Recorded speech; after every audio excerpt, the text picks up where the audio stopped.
I'm wildly liking the fact that Russia has been quietly nationalizing for a long time now. And we've talked about this repeatedly. But we will return to this a little later, and first we will tell you about how the agrarians of Russia have achieved tremendous success over a quarter of a century.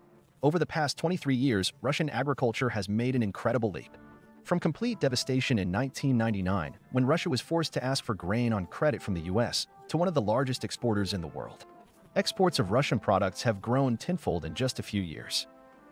Russian agriculture has made impressive progress over the past 23 years. According to the Ministry of Agriculture, Russia's agricultural output has been up throughout the year. Of agricultural products in Russia has grown by 87% since 2000. Grain and meat production doubled. Fish catch increased by 60%. This made it possible to ensure Russia's food self-sufficiency and, think of this figure, to increase our exports 30 times. If 2 decades ago our products were purchased mainly by CIS countries, now we send significant volumes to Africa, South America, and Southeast Asia. Despite external pressures, we have steadily maintained the food security of a number of states, and this remains, among other things, one of our state's priorities. In 2023, export earnings in the agribusiness sector totaled $45 billion. The growth of production and exports has led to the fact that the share of profitable enterprises in 2000 was 47%, and today it is already 86%. That is, the figures have doubled. Russia is the world's second largest exporter of grains and legumes, the number 1 exporter of wheat and fish, the second largest exporter of trade in sunflower and rapeseed oil, and third in barley supplies. The Russian Federation is a major and, in many respects, stabilizing supplier in the world market for a whole range of agricultural products. If one were to briefly describe the state of agriculture at the end of the 90s, the most appropriate term would be devastation and collapse. An illustrative example is the volume of grain harvested during the harvesting season of '99. Domestic demand was 70 million tons, but only 56 million tons were harvested. To cover the deficit, the government asked the US for food aid of 5 million tons of grain. Moreover, these deliveries were planned to be made on credit. Russia just didn't have the money to pay for it. Agriculture was financed on a residual principle. There was no sound strategy for its development. AIC enterprises were struggling to survive, and a significant part of them were bankrupted in the course of very dubious transactions. Due to the low margins of the business, private money has been slow to come into the industry. And the principle, the market will decide everything on its own, which was guided in Turkey, actually blocked the state aid and subsidies for the necessary agriculture. The notion of the country's food security was not on the agenda at that time.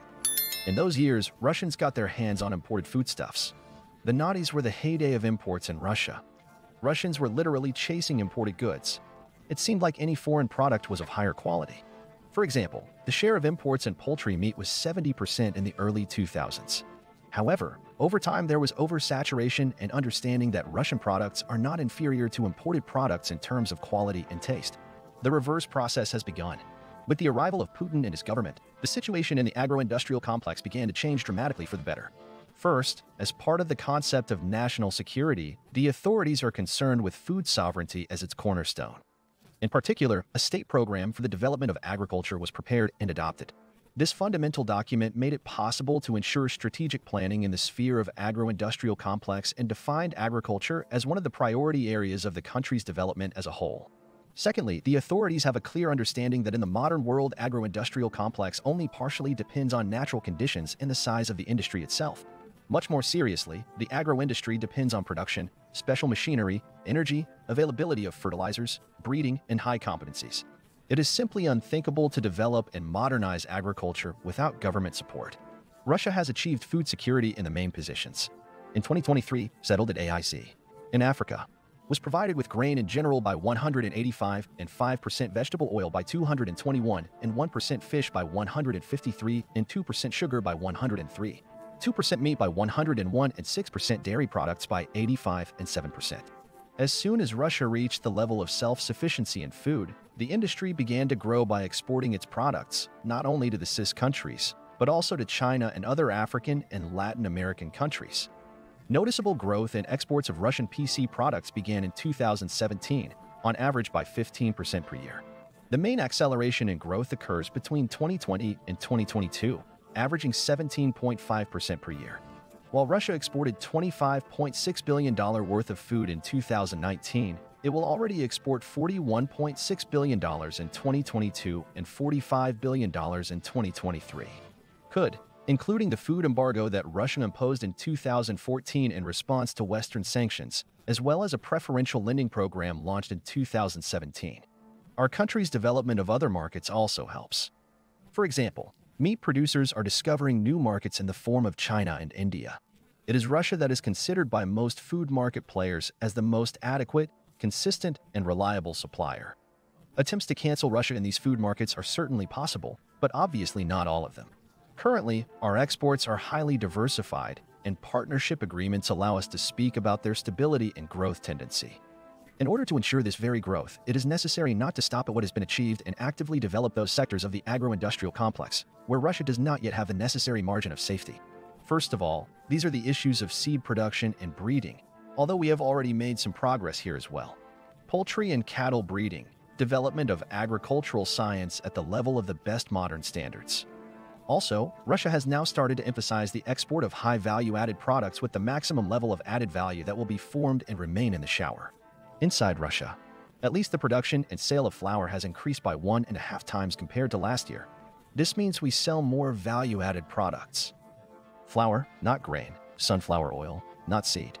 This is a very good trend, and that means we're going in the right direction. Well, now about nationalizing our economy. You know, we're really enjoying this whole thing. Russia has been undergoing quiet nationalization for a long time, and we have talked about it many times. And in the banking sector, the share of the state was brought to 72%. This is the officially announced figure. And in the economy as a whole, this percentage was above 70% even before the military operation. And afterwards, when the native state beautifully and openly undressed the departing Western capital, it grew even more. In addition, for the previous year 2023 alone, the state returned more than a dozen large factories of $300 million and above into state ownership. For violation of legislation, for violation of privatization agreements, for violation in the privatization process, and so on. And just recently it was again reported that JSC Volsky Orgsyntez is entirely part of Roscom. Note, the state is not interested in the little things, all sorts of cafes, barbershops, or service stations. It all remains private.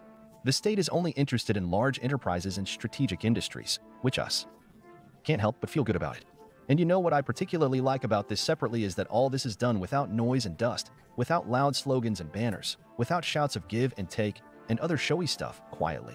Moreover, representatives of the state go to all sorts of forums and there with a poker face say, it is necessary to privatize as soon as possible. We'll just iron our shoelaces and then he'll nationalize a couple more factories. It just happened.